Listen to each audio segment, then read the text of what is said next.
नमस्कार, मी Harshara Kshirsagar in Solapur news channel प्रस्तुत मैत्रीण या एव्हरग्रीन एपिसोडमध्ये तुमचं सहर्ष स्वागत करते। या कार्यक्रमात प्रत्येक वेळी आपल्याबरोबर सोलापुरातील वेगवेगळ्या क्षेत्रात उल्लेखनीय कार्य केलेल्या आपल्या सखी, आपल्या मैत्रिणी सहभागी होत असतात। तर आजच्या आपल्या या एपिसोडमध्ये सहभागी होत आहेत केवळ सोलापुरात नव्हे, महाराष्ट्रात नव्हे, देशभरात नव्हे तर आंतरराष्ट्रीय लेवलला पोहोचलेल्या प्रिसिजन कॅम्पशाफ्ट्स लिमिटेडच्या संचालिका डॉक्टर सौभाग्यवती सुहासिनी शहा। नमस्कार मॅडम। नमस्कार, तुमचं स्वागत आहे आमच्या कार्यक्रमात। Thank you so much. Thank you. Suhasini madam या प्रिसिजन फाउंडेशनच्या संस्थापक अध्यक्षा देखील आहेत। मॅडम, सुरुवातीला तुम्हाला तुमची आम्ही सगळी ही इंडस्ट्री पाहिली, खूप मस्त मेंटेन केलेलं आहे तुम्ही। आणि तुम्हाला सुरुवातीला अगदी जिव्हाळ्याचा प्रश्न विचारते की तुमचं माहेर कोणतं आणि तिथे तुम्ही बालपणापासून म्हणजे तुम्हाला कोणत्या विषयाची शैक्षणिक किंवा करिअरची कोणती आवड होती? माझं माहेर सोलापूरचंच आहे। डॉक्टर चितळे माझे आई वडील। सोलापूरची कन्या आहात तुम्ही? हो। आणि माझे आई वडील दोघंही खूप ख्यातनाम डॉक्टर सोलापुरातले। आणि घरात इतके डॉक्टर्स की तेच वातावरण होतं खरं तर घरात।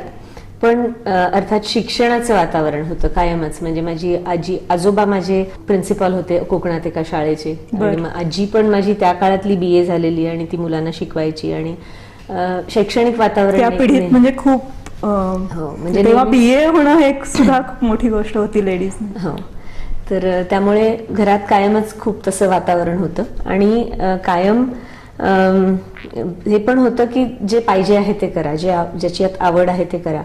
आणि माझी आवड आर्किटेक्चर आणि मेडिसिन ह्या दोन्हीमध्येही खूप होती।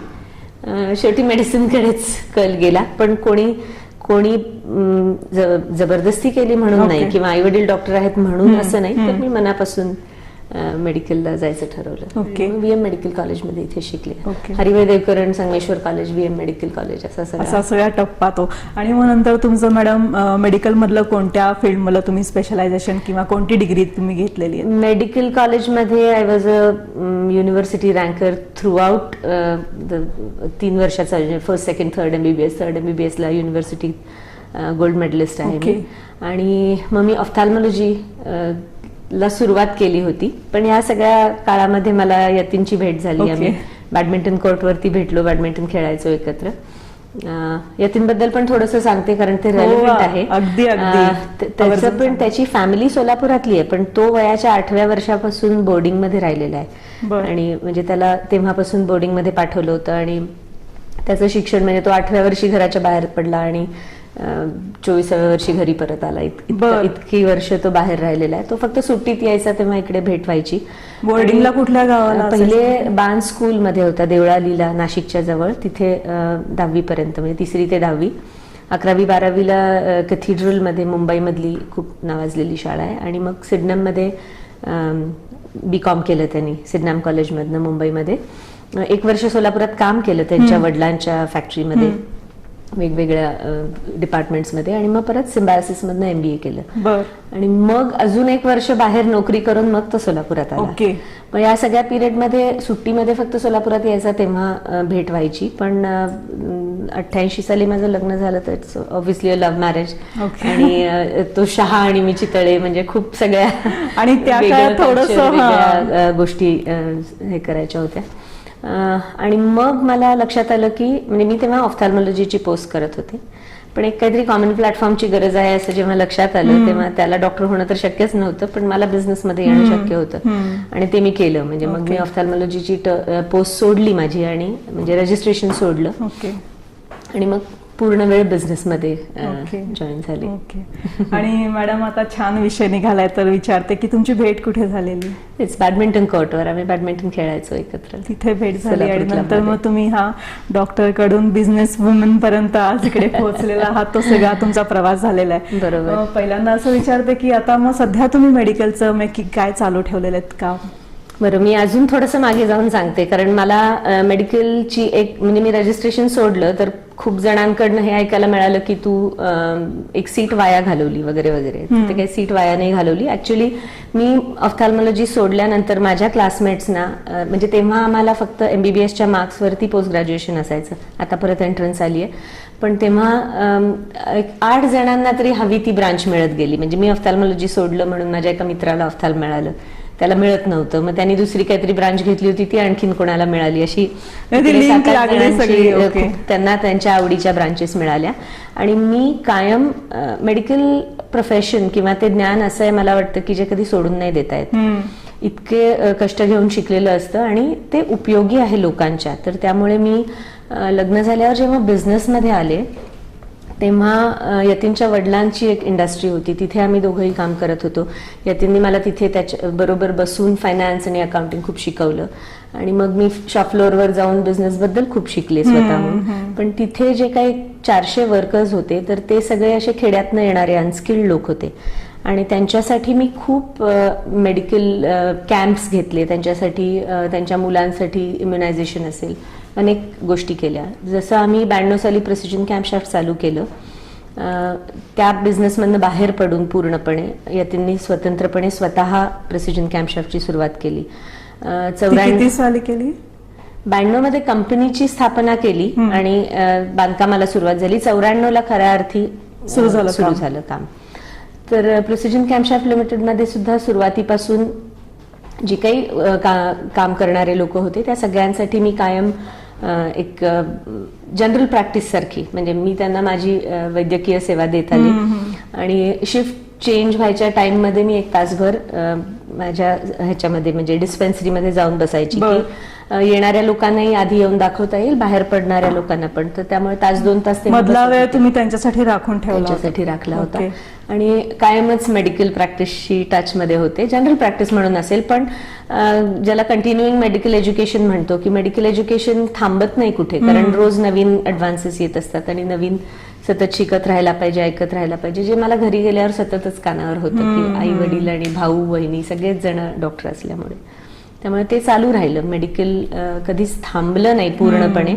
आणि आता माझ्या आई वडिलांचं हॉस्पिटल आहे 50 बेडचं, तर तिकडे माझे वडील नाही आहेत आता, आणि आई पण 83 वर्षाची आहे. तर ऍडमिनिस्ट्रेशन मध्ये मी त्यांना गेली 5-6 वर्ष तिथे बघतीये आणि हेल्प करते. ओके मॅडम, तुम्ही LLB ची पण डिग्री घेतली आहे असं आम्हाला कळालं, तर मग त्याविषयी काय सांगाल? ती डिग्री घेण्यामागचं प्रोत्साहन किंवा काय हेतू होता? मी जसं म्हणलं की मी मेडिकलची माझी रजिस्ट्रेशन सोडून, म्हणजे एक हाऊसपोस्ट केली ऑफ्थॅल्मॉलॉजीची, आणि मग रजिस्ट्रेशन सोडून बिझनेसमध्ये जॉईन झाले यतीनला. आणि ते अर्थात 89 साली होतं.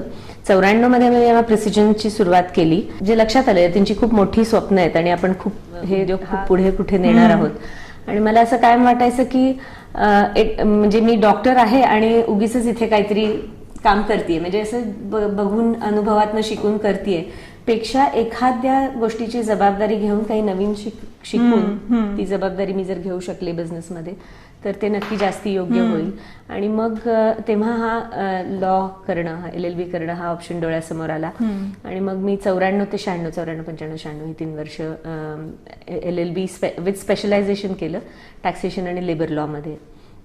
आणि ते अर्थातच इथे खूप कामाला येते मला. मी पहिल्या दिवसापासून, म्हणजे जसं LLB झालं तेव्हापासून कंपनी सेक्रेटरियल काम, हे जे खूप मोठं एक काम असतं ते करते. सगळं लिगल काम मी हँडल करते, कारण इतके सगळे जगभरातले कस्टमर्स आहेत आणि त्यांची सगळ्यांची परचेसेससाठीची अग्रीमेंट्स असतात, NDA, अनेक गोष्टी असतात. म्हणजे लिगल भाग बिझनेसचा जो काही आहे. आणि आता अर्थातच आमची बाहेरची जॉईंट व्हेंचर्स, बाहेरच्या कंपन्या घेणं, या सगळ्यामध्ये खूप मोठ्या प्रमाणात लिगल काम जे आहे ते मी बघते. आणि अर्थात ह्याच्या बरोबरीने मी फायनान्सचे देखील कोर्सेस केले, काही जनरल मॅनेजमेंटचे कोर्सेस अहमदाबादला जाऊन, short term courses Indian institute of management Ahmedabad मधून पण केले. ओके, बिझनेसशी रिलेटेड जे जे भाग होते तुम्हाला आवश्यक वाटले की इथे तुम्ही त्याची हे देऊ शकता स्वतःची, तर ती सगळी तुम्ही शिकून इथे पूर्ण हे दिलेलं. अनुभवातून तुम्ही नक्कीच शिकू शकता, पण काही गोष्टी असतात की ज्या क्लासरूम मध्ये बसून शिकून नक्कीच त्यांनी फरक पडतो असं मला वाटतं. आणि IIM सारख्या संस्थेमध्ये जाऊन शिकताना तिथे तर वेगळी पद्धत आहे शिकवण्याची, जी हार्वर्डची पद्धत आहे, केस स्टडी मेथडॉलॉजी, की जिथे खूप वेगवेगळ्या फील्ड, म्हणजे लिगल, एखादा समजा मी मॅनेजमेंटचा कोर्स करतेय, तर तिथे कंपनीज अगदी छोट्यापासून खूप मोठ्या बँकांपर्यंतचे लोक असतात आणि एखाद्या विषयावरती प्रत्येकाची वेगवेगळी मतं असू शकतात की हा विषय कसा हाताळायचा, आणि मग त्यातनं खूप काही शिकता येतं. तर त्यामुळे घरात अनुभवाने शिकणं ही एक गोष्ट आहे, पण फॉर्मल एज्युकेशन घेणं हे नक्कीच मला खूप महत्वाचं वाटलं आणि म्हणून मी हे सगळ्या गोष्टी कायम शिकत राहिले आणि अजूनही शिकतेय. म्हणजे शिकणं हे कधी संपत नाही. मला वाटतं की आपण रोजच नवीन काहीतरी शिकतच असतो आयुष्यभर आणि त्यामुळे शिक्षण कधी थांबत नाही. आणि माझ्यासाठी फॉर्मल एज्युकेशन अजूनही चालूच आहे. मी आता नॅशनल लॉ स्कूल युनिव्हर्सिटी बँगलोरमधून एक मास्टर्स इन बिझनेस लॉचा कोर्स परस्यू करते. वेळ लागतोय त्याला, कारण काम सांभाळून थोडं थोडंसं करत, पण चालू आहे. मॅडम, टेक्निकल नॉलेज किती खूपसं घ्यावं लागलं असेल तुम्हाला? टेक्निकल नॉलेज मी शॉप फ्लोअर वरती जाऊन, म्हणजे अगदी सुरुवातीला जेव्हा म्हणलं की यतीनच्या वडिलांची फॅक्टरी होती आणि तिथे मी सुरुवात केली, तर तिथे शॉप फ्लोअरवर जाऊन प्रत्येक तिथले जे कोणी जनरल मॅनेजर होते त्यांच्याबरोबर मशीनिंग लाईनवरती जाऊन समजून घेतल्या गोष्टी. आणि फाउंड्री बद्दलची पुस्तकं वाचली आहेत मी ऍक्च्युली, मेटलर्जीची आणि फाउंड्री. त्यामुळे लोक काय बोलतायत हे मला समजतं. म्हणजे असं नाही की काय चाललंय मला माहिती नाही, तर ते समजतं. आणि मे बी मी कॅमशॉट बद्दल इतकं बोलू शकेन की तुला वाटेल मी इंजिनिअरिंग केलंय. नाही, त्यासाठीच मी म्हणलं की टेक्निकल खूपशा गोष्टींचा अभ्यास पण तुमचा झालेला. त्या मात्र अर्थात मी शॉप फ्लोअरवर थांबून लोकांच्याकडून एक्सपिरियन्स ऐकून अनुभवातनं शिकलेली. एवढं सगळं काम आहे तुमचं. परत प्रिसिजन फाउंडेशनच्या म्हणजे थोडंसं सामाजिक आणि सांस्कृतिक काम पण बरंच चालतं. तर ही सगळी ऊर्जा, परत कौटुंबिक पण जबाबदारी, तर ते सगळं ऊर्जा मग आणता कुठून मॅडम तुम्ही? कारण कायम तुम्ही आम्हाला अशा फ्रेश दिसता, तर ते मग त्याचा राज काय? राज नाही, मला वाटतं ती एक मेंटल मेकअप असतो की आपण जेव्हा ठरवलंय की खूप काही करायचंय आणि त्या सगळ्याला एनर्जी पाहिजे. कौटुंबिक म्हणालीस ना, तर मी घरात कदाचित स्वयंपाक नाही करणार, कारण मला जी एनर्जी हवी आहे ती मी मला आवडणाऱ्या कामात किंवा जी करायची आहेत कामं त्याच्यामध्ये वापरतीये. त्यासाठी मी दुसऱ्या कोणाला तरी एनर्जी त्याची वापरतीये, पण त्यांना देखील काम देते. ओके, असंही आहे ना. नेहमीच म्हणतात की एका स्त्रीला कौटुंबिक आणि बाहेरचं जे काही जग आहे ह्याच्यावर एक तारेवरची कसरत असते. डेफिनेटली असते, पण आपण ठरवायचं असतं की आपल्याला ही कामाची विभागणी कशी करायची. पण एक डिसिजन मेकिंगचा जो हे असतो भाग, तो शेवटी घरातल्या गृहिणीलाच म्हणजे तो तर असतोच, प्रश्नच नाही. मुलांचं संगोपन असतं आणि त्याच्याबद्दल तर मी कितीतरी बोलू शकेन. म्हणजे मी इनफॅक्ट लिहित आली आहे खूप, आणि म्हणून मग ते पुस्तक म्हणून पब्लिश पण केलंय. तर मला आणखी अजूनही खूप लोकांकडनं त्याबद्दल ऐकायला मिळतं, कमेंट्स मिळतात, खूप चांगल्या कमेंट्स मिळतात आणि छान वाटतं. पण ते सगळं अनुभवातनच लिहिलंय, म्हणजे तोही एक खूप मोठा विषय आहे. आणि आता मी मुलांकडे वळते. मुलांची तुमच्या म्हणजे त्यांच्या दोघांची डिग्रीज किंवा त्यांनी कोणत्या क्षेत्रातलं करिअर निवडलंय?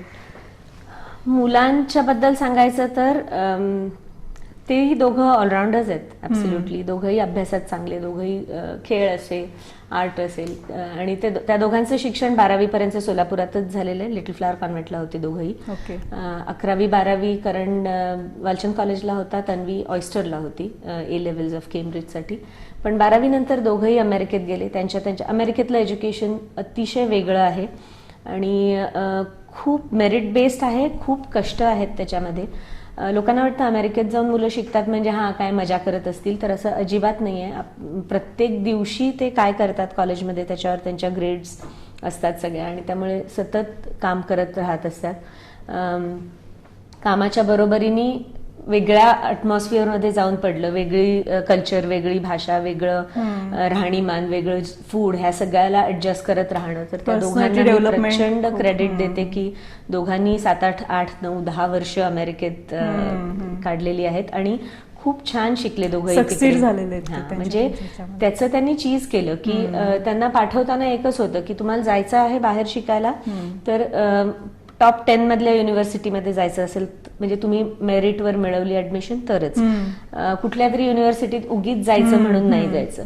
आणि त्यामुळे दोघंही अतिशय चांगल्या युनिव्हर्सिटीजमध्ये शिकले. करणनी पर्ड्यू युनिव्हर्सिटीमधनं मेकॅनिकल इंजिनिअरिंग केलं आणि तन्वीनी युनिव्हर्सिटी ऑफ इलिनॉय अर्बाना शॅम्पेनमधून आर्किटेक्चरची बेस डिग्री म्हणजे अंडरग्रॅड म्हणतात तिकडे त्याला, ती केली. आणि मग नंतर करणनी तिथे नोकरी केली कमेन्समध्ये अमेरिकेमध्ये, आणि मग हार्वर्ड बिझनेस स्कूलमध्ये त्याला ऍडमिशन मिळाली, जो आमच्यासाठी खूप अभिमानाची आणि आनंदाची गोष्ट होती. आणि तिथून त्यांनी MBA केलं. आणि तन्वी आत्ता युनिव्हर्सिटी ऑफ सिन्सिनाटीमध्ये मास्टर्स इन आर्किटेक्चर करतेय.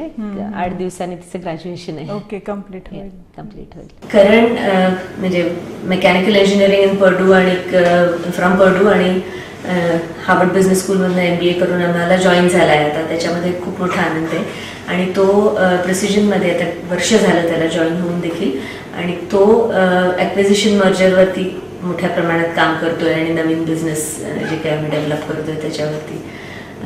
त्याचं लग्न झालं एक 1.5 वर्षापूर्वी आणि माझी सून मयुरा ती देखील फाउंडेशनच्या कामामध्ये खूप इंटरेस्ट घेते. तिने देखील पर्डूमधून मेकॅनिकल इंजिनिअरिंग केलं आहे आणि नंतर बॅप्सन स्कूलमधून मास्टर्स इन एंटरप्रेन्योरशिप केले. ती तिच्या एका प्रोजेक्टवर काम करते स्वतःच्या, पण प्रिसिजनमध्ये देखील फाउंडेशनमध्ये खूप इंटरेस्ट घेऊन काम करते. इथे घेऊया एक छोटीशी विश्रांतीनंतर मॅडम बरोबर आपल्या गप्पा अशा चालू ठेवणार आहोत. प्रतिबिंब जनमनाचं हे ब्रीद असलेलं नंबर 1 दर्शकप्रिय local news channel in Solapur news channel केव्हाच जगभरात पोहोचलंय. ही आता नाविन्याची बात राहिली नाही. त्यानंतर आता इन न्यूजचं आणखी एक पुढचं पाऊल. इन सोलापूर न्यूज चॅनल आता आपल्या मोबाईलवर. इन न्यूजच्या दर्जेदार वास्तवपूर्ण बातम्या आणि कार्यक्रम आपण आपल्या स्मार्टफोनवर पाहू शकता. यासाठी इतकंच करा, इन सोलापूर न्यूजचं अधिकृत यूट्यूब चॅनल सबस्क्राईब करा. तसंच इन न्यूजचं फेसबुक पेज लाईक करा. स्थानिक वृत्तवाहिन्यांच्या इतिहासात प्रथमच इन सोलापूर न्यूजचं मोबाईल ॲप. सोलापूर शहर जिल्ह्यातील ताज्या घडामोडी जाणून घेण्यासाठी इन सोलापूर न्यूजचं मोबाईल ॲप्लिकेशन आज आणि आत्ताच ताबडतोब डाउनलोड करा. लक्षात ठेवा, गुगल प्ले स्टोअरवर हे ॲप उपलब्ध आहे आणि आता लवकरच या ॲपवर इन सोलापूर न्यूज चॅनलचं लाईव्ह स्ट्रीमिंग दर्शकांच्या सेवेत. सोलापुरातील घडामोडी आता जगात कुठेही फक्त एका क्लिकवर. इन सोलापूर न्यूज चॅनल, घराघरात, मनामनात, संपूर्ण जगभरात. विश्रांतीनंतर कार्यक्रमात पुन्हा एकदा स्वागत.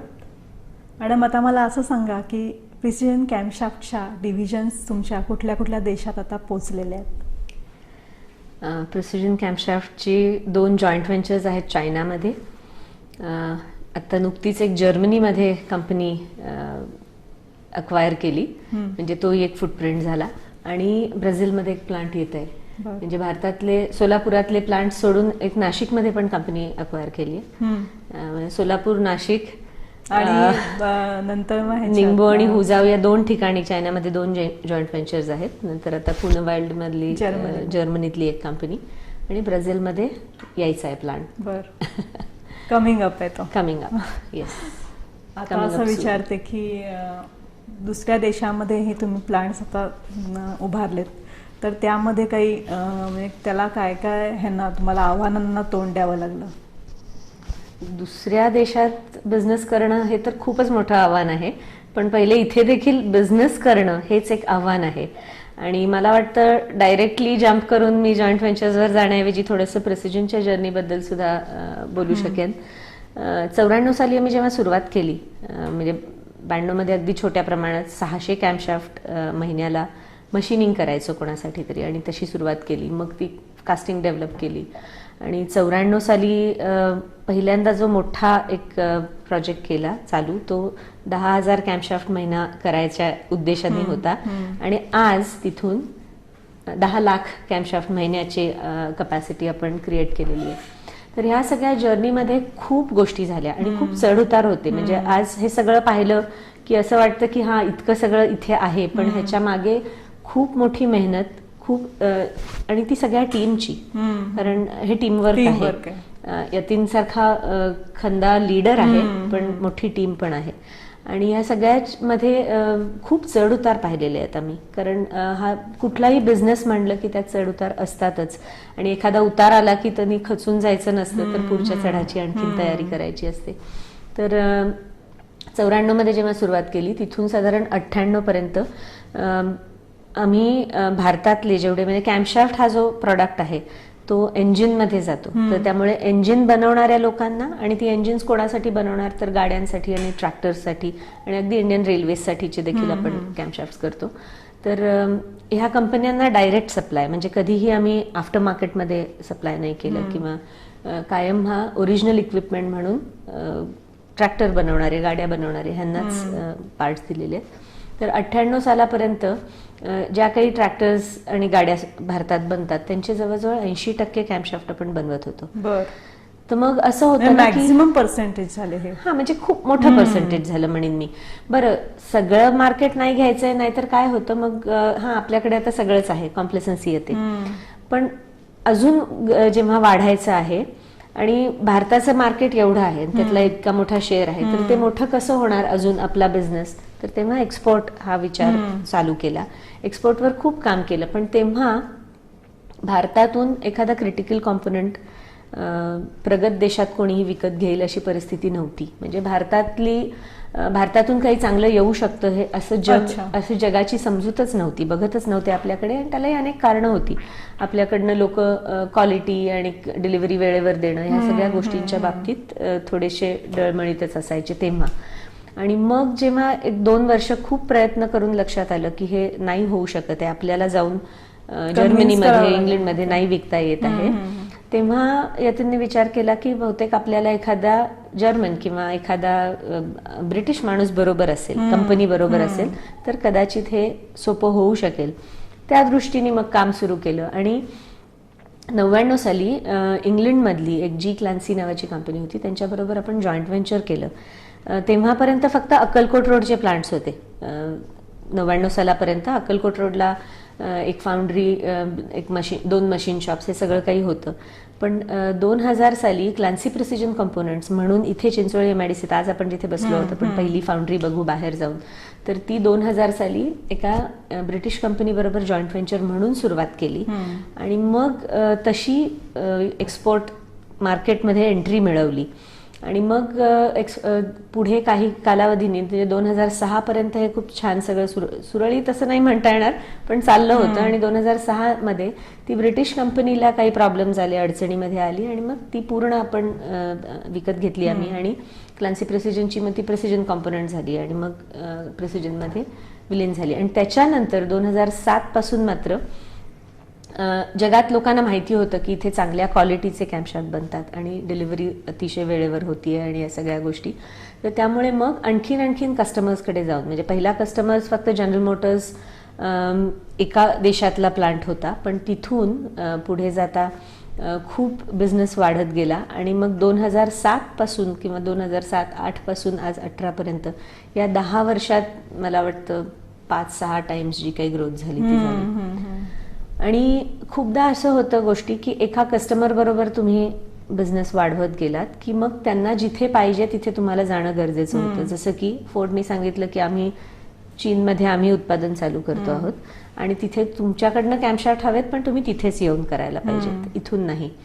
आणि वेगळ्या देशात जाऊन काहीतरी एस्टॅब्लिश करणं ह्यात खूप मोठं चॅलेंज असतं, कारण तिथली भाषा माहीत नाही, तिथले कायदे आपल्याला माहीत नाहीत.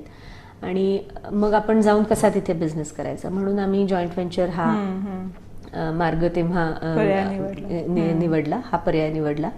आणि त्याच्यामध्ये सुद्धा खूप 2 वर्ष जवळजवळ त्याच्यावर काम व्हावं लागतं. तेव्हा कुठे जाऊन त्याला सुरुवात होते की कोण पार्टनर असावा, वेगवेगळ्या लोकांना भेटणं आणि मग सगळ्या गोष्टी जुळून येणं. तर त्यामुळे त्याच्यासाठी आधी रिसर्च बराच खूप करायला लागतो आणि खूप प्रवास करायला लागतो, जो यतीन वर्षातले म्हणजे दर महिन्यात 10-12 दिवस जवळजवळ त्याला प्रवास 10 ते 15 दिवस करायला लागतो. तो आजही करायला लागतो. आणि ही चॅलेंजेस आहेत आणि ती स्वीकारली एकदा की मग ती आनंदाने करत राहावी लागतं. तिथून ती एनर्जी येते, एनर्जी मिळते ती. करायचं आहे, एक गोल ठेवलंय, या उद्दिष्टापर्यंत आपल्याला करायचंय, या गोष्टी करायच्याच आहेत म्हणल्यावरती त्या रडत खडत नाही, आनंदातच करायच्या आहेत. आणि मग ती एनर्जी आपल्याला तयार होते आणि मिळत राहते. तर त्यामुळे मग नंतर 12 आणि 13 साली चीनमधली जॉईंट व्हेंचर झाली. त्याच्यानंतर 16 साली आम्ही खूप त्याच्यावर पुन्हा विचार केला स्ट्रॅटेजीवर, की आजपर्यंत आम्ही काही गुंतवणूक करायची, एक प्लांट घालायचा आणि मग तो एका कस्टमरसाठी एक प्लांट घातला धरून चालू, तर ते सुद्धा गाड्या चालू करतात. तर समजा त्यांनी ठरवलं असेल 1,00,000 गाड्या करायच्या वर्षाला, तर त्या पहिल्या दिवशी नाही चालू होत, थोड्या थोड्या करत तो टप्पा गाठला जातो. तर तसं ते टप्प्याटप्प्यानेच ते प्लांट युटिलाइज होत जातं. ज्याला आपण म्हणू की इनऑर्गॅनिक ग्रोथ, ही ऑर्गॅनिक ग्रोथ झाली. म्हणजे आपण पैसे घालायचे, जमीन घ्यायची, त्याच्यावर प्लांट बांधायचा, मशीन आणायची आणि पुढे पुढे जायचं. तर ही ऑर्गॅनिक ग्रोथ खूप झाली. तर आता इनऑर्गॅनिक ग्रोथ म्हणजे एखादी चांगली चालणारी कंपनीच आपण विकत घ्यायची आणि मग ती अजून चांगली कशी करता येईल बघायचं, अजून प्रॉफिटेबल कशी करता येईल, तिथे अजून प्रोडक्ट्स कसे करता येतील, अजून उत्पादन कसं वाढवता येईल. तर त्यामुळे मग ही जेव्हा म्हणजे विचारसरणी जेव्हा ही केली की इनऑर्गॅनिकली ग्रो व्हायचं, आणि मग एक वेगळा शोध चालू होतो की आता अशा कंपन्या शोधूया.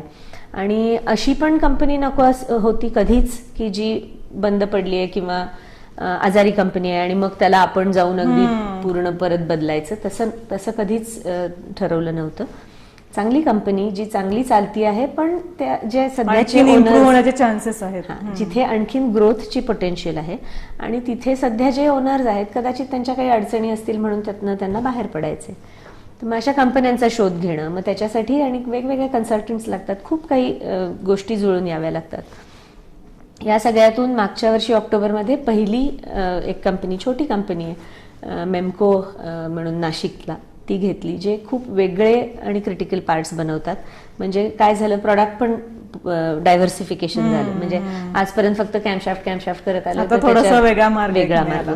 आणि त्या कंपनीला आहे त्याच्या तिप्पट होण्याचं पोटेन्शियल आहे पुढच्या 3-4 वर्षात. तर मग त्याच्यावर आता काम चालू झालं. तसंच बाहेर जाऊन काय करता येईल ह्याच्यावर विचार केला होता की युरोपमध्ये एखाद्या कस्टमरला काहीतरी लवकर पाहिजे, तर आपलं तिथे मॅन्युफॅक्चरिंग प्लांट असणं, हा पण एक विचार होता. तर त्यामुळे MFT ही जी आज जर्मनीमधली कंपनी घेतली, त्याच्यामुळे युरोपमध्ये एक फुटप्रिंट झाला की इथे आम्ही मॅन्युफॅक्चरिंग करतो. तिथे काही आणखीन तीही कंपनी खूप चांगल्या पद्धतीने चालणारी आहे आणि तिथेही आणखीन ग्रोथसाठीचं पोटेन्शियल आहे. तर त्यामुळे ती कंपनी आता वाढवण्यावरती भर राहील. आणि आता येतोय तो प्रोजेक्ट तुमचा ब्राझीलमधला, तो सुद्धा असाच आहे. जसं कस्टमरच्या साठी चायनामध्ये गेलो, तसंच कस्टमरच्या साठी ब्राझीलमध्ये जातो आहोत. त्याच्यावरती सुद्धा तिथे कसा बिझनेस, तिथे काय टॅक्सेस आहेत, काय लॉज आहेत, कशी कंपनी असावी लागेल, ह्या सगळ्यावरती खूप आधी वर्षभर जवळजवळ काम झालेलं आहे. आणि आता कंपनी फॉर्मेशनचं पण तिथे काम चालू आहे, कारण तिथे एक कंपनी फॉर्म करावी लागते, प्रिसिजनचीच पण. आणि त्याच्यावरही काम चालू आहे सायमल्टेनियसली, आणि एक जागेवरती प्लांटवरतीही काम चालू आहे. आणि मग मशीन्स वगैरे येऊन ती ह्या वर्षीच्या डिसेंबरमध्ये चालू व्हायची आहे ऍक्च्युली. बिझनेसशी रिलेटेड आणखीन एक प्रश्न विचारते मॅडम, की सोलापुरात आपण बघतो बिझनेसच्या दृष्टीने खूप उदासीनता जाणवते. म्हणजे बाहेरून येणाऱ्या कंपन्या असतील त्या पण उदासीन असतात, इथल्या लोकल लेवलवरचे जे सध्या बिझनेस करतायत ते पण तेवढ्या उत्साहाने काम करताना दिसत नाही. तर हे कशामुळे, म्हणजे तुम्हाला याबद्दल काय सांगायला आवडेल? नाही, मला वाटतं आपल्याकडे उदासीनता आली ती जेव्हा मिल्स बंद पडल्या तेव्हा खरी आली. आता आहे असं मी नाही म्हणणार. खूप जण खूप चांगलं काम करतायत, फक्त ते लोकांपर्यंत पोचत नाही कधी कधी. पण जेव्हा आपल्याकडे म्हणजे एकेकाळी सोलापूरला भारतातलं मँचेस्टर म्हणलं जायचं, इतकी चांगलं इथे कापडाचे निर्मिती व्हायची. म्हणजे नरसिंगीरची मिल असेल, लक्ष्मी विष्णू खूप मोठ्या प्रमाणात सुंदर कापड बनवायचे. त्यांच्या मला वाटतं म्हणजे खूप नावाजलेली प्रोडक्शन्स होती. पण काही कारणाने म्हणजे दुर्दैव आहे की त्या सगळ्या गोष्टी बंद पडत गेल्या. ग्राहकाच्या रिक्वायरमेंट सारख्या बदलत असतात, त्याला आपणही बदलत राहणं हे खूप गरजेचं असतं. जर आपण म्हणलं की नाही आम्ही हेच करणार, तुम्हाला पाहिजे तर घ्या, तर मग आम्हालाही बंद पडायची वेळ येईल. म्हणजे होणार नाही तसं, कारण आम्ही प्रोएक्टिव्ह आहोत की आता आज आम्ही एका प्रकारचे कॅम्पशाफ्ट करतो आणि जगात अजून 2 वेगवेगळ्या पद्धतीचे नवीन जनरेशन कॅम्पशाफ्ट लोक वापरत आहेत. तर आम्ही नक्कीच ती अक्वायर केली आहे गोष्ट आणि त्याच्यावरही आम्ही काम केलं आहे. आणि त्यामुळे आम्ही नेहमी म्हणतो की आम्ही चिल्ड कास्ट आयर्नने सुरुवात केली, पण डक्टाईल आयर्न असो, असेंबल्ड असो, हायब्रिड असो, ह्या सगळ्या कॅम्पशाफ्टवरती आम्ही आज काम करतोय. तर तसं जेव्हा रिक्वायरमेंट बदलते तेव्हा आपल्याला बदलावं लागतं. ते झालं नाही म्हणून त्या मिल्स बंद पडल्या आणि म्हणून सोलापूरकडेच की इथला मग कामगारच वाईट आहे, उगीच त्यांच्यावर ते लादलं गेलं आणि म्हणून खूप उदासीनता आली आणि खूप बेकारी झाली तेव्हा वगैरे सगळं. पण हे अर्ली 90s मध्ये होतं मला वाटतं. आज खूप मोठी एखादी कंपनी, आता पुण्यात वगैरे कसं आहे की जवळपास ऑटो हब आहे, एक खूप मोठी कंपनी यावी लागते, मग त्याच्यासाठी अनेक छोट्या छोट्या कंपन्या आजूबाजूला उभ्या राहतात. तशी सोलापुरात कोणी आली नाही. पण इथून पुण्यात, इथून बाहेर सप्लाय करणारे असे खूप आहेत. म्हणावी तितकी इंजिनिअरिंग इंडस्ट्री नाही आहे, पण फार्मावाले खूप जण आहेत. टेक्स्टाईल थोड्याफार प्रमाणात आहे, ते धडपडत आहेत, काही ना काही नवीन करायला बघतायत. इंजिनिअरिंग इंडस्ट्री कमी आहे पण आहे. कोल्हापूर बेल्टमध्ये वगैरे आपण म्हणू की खूप इंजिनिअरिंग इंडस्ट्री आहे, तशी इथे पहिल्यापासूनच टेक्स्टाईलकडे ओढा होता, त्यामुळे तो टेक्स्टाईलचा थोडा भाग आहे, इंजिनिअरिंग आहे, फार्मा आहे, असं वेगवेगळं आहे. मिक्सचर आहे. मी नाही म्हणणार उदासीन आहेत लोक धडपडतायत आणि करतायत काम नक्कीच. आणि प्रिसिजन गप्पांमध्ये एक सामाजिक पुरस्कार पण तुम्ही मला वाटतं 3-4 वर्षापूर्वी सुरू केलेले आहेत. म्हणजे दरवर्षी एका संस्थेला असा तो पुरस्कार दिला जातो. तर या सगळ्या तुमच्या कार्याविषयी काय सांगाल मॅडम? 2006 साली आम्ही प्रिसिजन फाउंडेशनची स्थापना केली. उद्देश हा होता की प्रिसिजनची जी काही वाटचाल आहे, मी म्हटलं तसं टीमवर्क आहे, त्याच्यात इतक्या जणांचा सहभाग आहे. म्हणजे प्रत्यक्ष सहभाग, आमच्याकडचे कर्मचारी कामगार हे सगळे तर आहेतच, त्यांच्या फॅमिली मेंबर्सचा देखील सपोर्ट असतो, तेव्हा कुठे ते त्या वेळात तसे कामाला येऊ शकतात आणि सगळं होतं. तर त्यामुळे आणि अप्रत्यक्षरित्या अजूनही वेगवेगळे छोटे छोटे व्यवसाय आमच्यासाठी इथे उभे आहेत, जोडले गेलेले आहेत. तर अशी खूप मोठी लोकांची संख्या आहे की ज्यांचा आम्हाला सहभाग मिळाला, त्यांच्यासाठी काहीतरी करता यावं. म्हणजे आपण अगदी ऋणांची परतफेड वगैरे असं अगदी शब्द नाही वापरले तरी नक्कीच समाजासाठी आपण काहीतरी करावं, ह्या दृष्टीने आम्ही 2006 साली प्रिसिजन फाउंडेशनची स्थापना केली.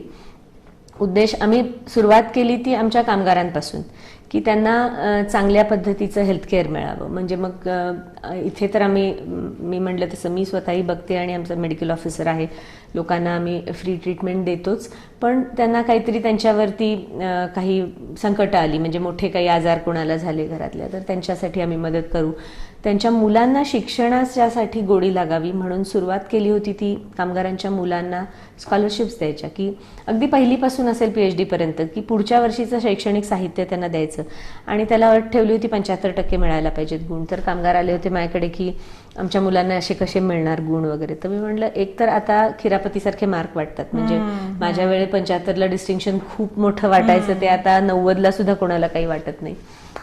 पण सांगायचं आहे की पहिल्या वर्षी 51 मुलांना आम्ही कदाचित ही शिष्यवृत्ती दिली असेल, ती आज जवळजवळ 500-600च्या घरात आहेत. म्हणजे आणि मुलांमध्ये, म्हणजे मी ऐकते त्या मुलांकडनं, अरे माझे 2 मार्कांमुळे माझे यावर्षी मला मिळालं नाही, मी पुढच्या वर्षी मिळवून दाखवीन.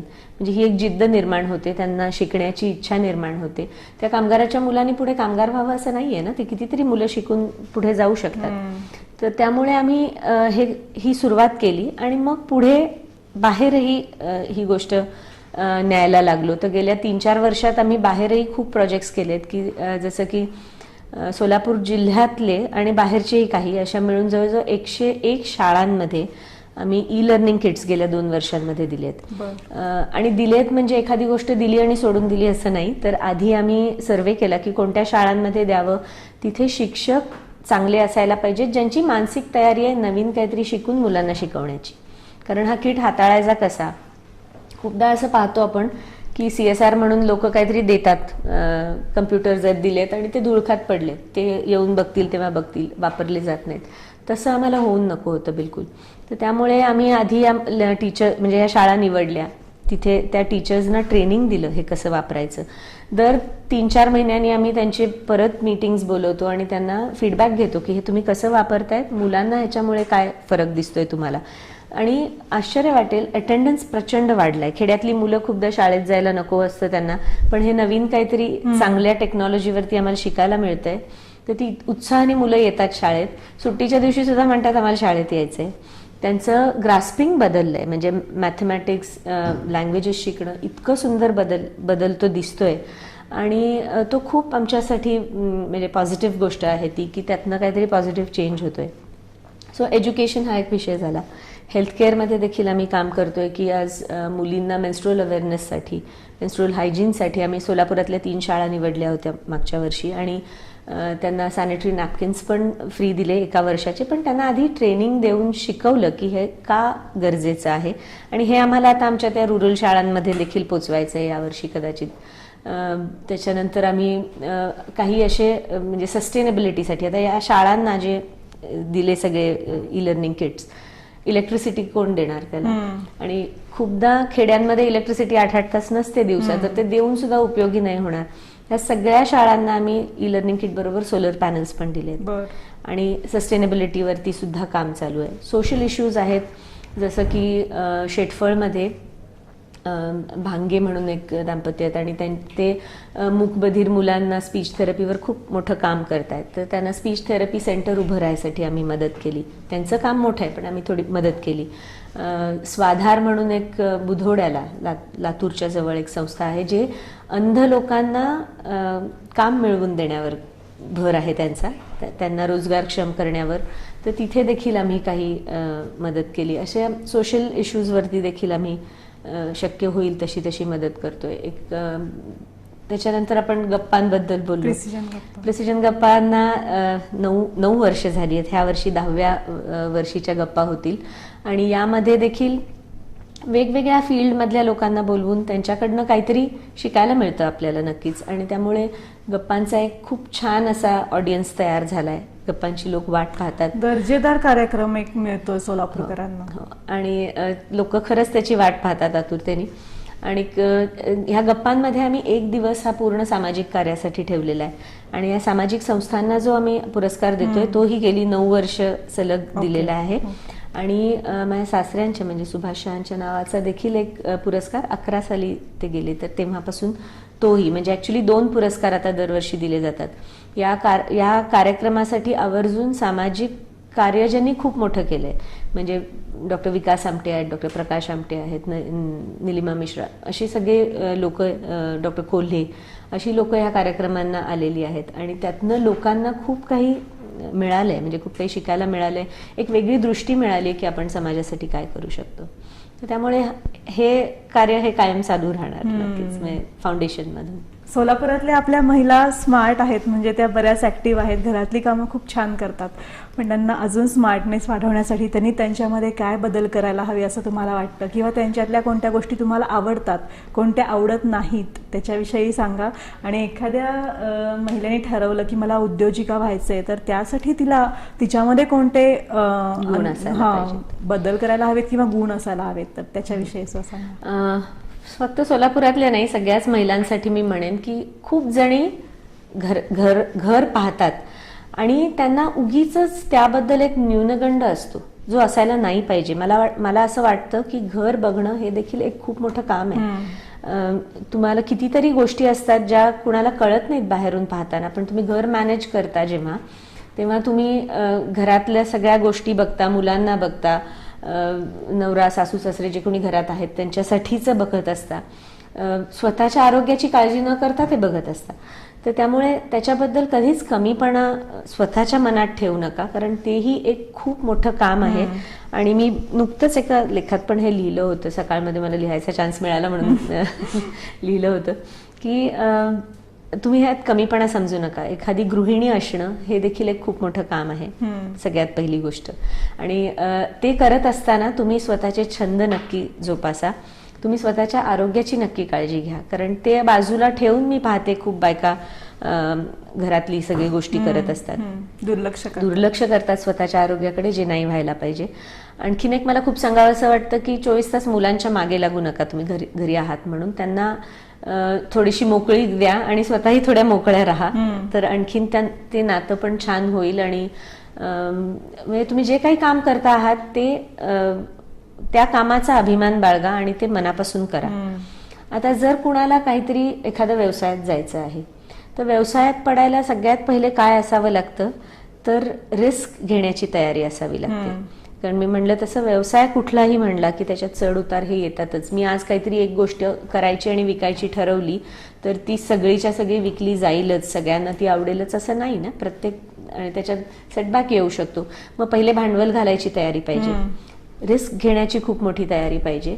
आणि हे सगळं करत असताना थोडंसं त्याच्याबद्दल शिकून करायला पाहिजे. म्हणजे मी एक थोडा मार्केट सर्व्हे किंवा रिसर्च करणं गरजेचं असतं. खूपदा आपण बघतो की घरात काहीतरी करतोय त्याच्याबरोबर मसाले, पापड, लोणची, खूप स्त्रियांचे उद्योग कॉमन आहेत हे. आणि ते करताना त्याला नक्कीच बाजारपेठ आहे, पण तीही किती आहे. आपण बाजारपेठ वाढवायची असेल तर काय करावं लागेल, किंवा आपलं काहीतरी स्किल आहे, ते स्किल वापरून काय वेगळा व्यवसाय करता येईल का, एखादीला खूप एम्ब्रॉयडरीचा छंद आहे तर त्याच्यावरती काम करता येईल का, ते अजून 10 बायकांना शिकवून आणखीन मोठ्या प्रमाणात करता येईल का. सो करायचं ठरवलं, एखादी गोष्ट करायची ठरवली तर त्याचा सर्व बाजूनी विचार करून मगच त्यात पडावं. थोडंसं काहीतरी करायचं आणि मग म्हणायचं सेटबॅक आला, ह्याला अर्थ नाही. काहीतरी आणि नवीन देण्याचा आपल्याकडून प्रयत्न, नवीन काहीतरी देण्याचा प्रयत्न असावा. जे 4 जणी करतायत तेच केलं तर तुम्हाला ते मार्केट जे आहे 100चं ते तुमच्या 4 जणी 25-25 करणार आहात, तर 5वी आली तर प्रत्येकीचाच बिझनेस कमी होऊन 20-20 वर येईल. त्यामुळे तो वाढवायचा कसा किंवा कसं बाहेर जाता येईल ह्यातून, ह्याच्यावरती आधी खूप विचार करून मग त्यात उतरावं. पण उतरावं जरूर. मनात ठेवणं एखादी इच्छा की आपल्याला कितपत जमतंय, या विचारातच खूप दिवस जातात. त्याच्यावरती थोडा अभ्यास करून नक्की उतरावं. पण सगळ्या गोष्टींची मानसिक तयारी ठेवायला पाहिजे की यात मला अडचणी येणार आहेत, त्या मी कशा फेस करणार. जिद्द पाहिजे, मेहनत भयानक पाहिजे. त्या अडचणींसाठी कुणाला विचारावं लागलं तरी हरकत नाही. आपल्याला कधी कधी इगो मध्ये येतो की मी तिला कसं विचारू, ती एखादी एक बिझनेस करतीये खूप दिवसांपासून, तर तिला कसं विचारू. तिलाही असं वाटतं की हिला मी का म्हणून सांगू, माझा बिझनेस ती घेऊन जाईल. तर असं नसतं. प्रत्येक जण आपल्या गुणवत्तेवर, आपल्या क्वालिटीवरती काहीतरी करत राहतं. थोडंसं विचारांची देवाणघेवाण झाली तर त्या गोष्टी सहज होऊ शकतात. आणि हे सगळं करताना कुठेतरी वेळेचं नियोजन, जसं आपण पैशाचं नियोजन करतो तसं वेळेचंही नियोजन पाहिजे.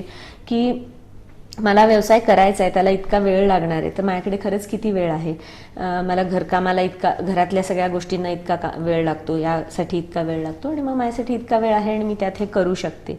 हा सगळा स्वतः विचार करूनच पुढे जावं. Time management.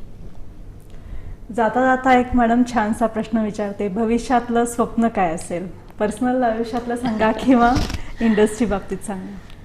इंडस्ट्रीच्या बाबतीत तर आमची सगळी उद्दिष्ट जी काही आहेत ती चांगल्यापणे पूर्ण होवोत हे नक्कीच वाटतं, कायम वाटतं. आणि त्यासाठी आम्ही सगळेच प्रयत्नपूर्वक कष्ट घेत आहोत. तर त्यामुळे जे जे काही ह्यात कष्ट घेत आहेत त्या सगळ्यांनाच त्याचं सार्थक होईल की जेव्हा ती उद्दिष्ट आम्ही गाठू. आणि उद्दिष्ट कधी संपत नसतात. एका उद्दिष्टावर पोचलो की अजून एक पुढचं तयार होतं. त्यामुळे ते अनएंडिंग आहे. कुठे हे झालं की माझं स्वप्न संपलं असं कधीच नाहीये. तर ते चालू राहणार आहे. वैयक्तिक पातळीवरती मुलांना छान सेटल झालेलं मी बघती आहे आणि त्यात खूप आनंद आहे. त्यांना देखील त्यांच्या जी काही उद्दिष्ट ठेवून काम करतील त्याच्यात तेवढी एनर्जी मिळू दे आणि त्यांना ती करता येऊ देत. अच्छा. तर याच आपल्याबरोबर कार्यक्रमात सहभागी झाल्या होत्या डॉक्टर सौभाग्यवती सुहासिनी शहा मॅडम. वेळात वेळ काढून तुम्ही आमच्याशी इतका छान संवाद साधलात, आम्हाला खूपशा टिप्स दिल्यात. आमच्या मैत्रीण कार्यक्रम बघणाऱ्या महिलांना देखील तुमच्यामुळे खूप प्रोत्साहन मिळालं असेल. तर इन सोलापूर न्यूज चॅनलकडून तुमचे हार्दिक आभार आणि तुमच्या पुढच्या स्वप्नासाठी, तुमच्या सगळ्या छान अशा वाटचालीसाठी हार्दिक शुभेच्छा. Thank you so much. थँक्यू. आणि सगळ्यांनाच माझ्या शुभेच्छा आणि नमस्कार.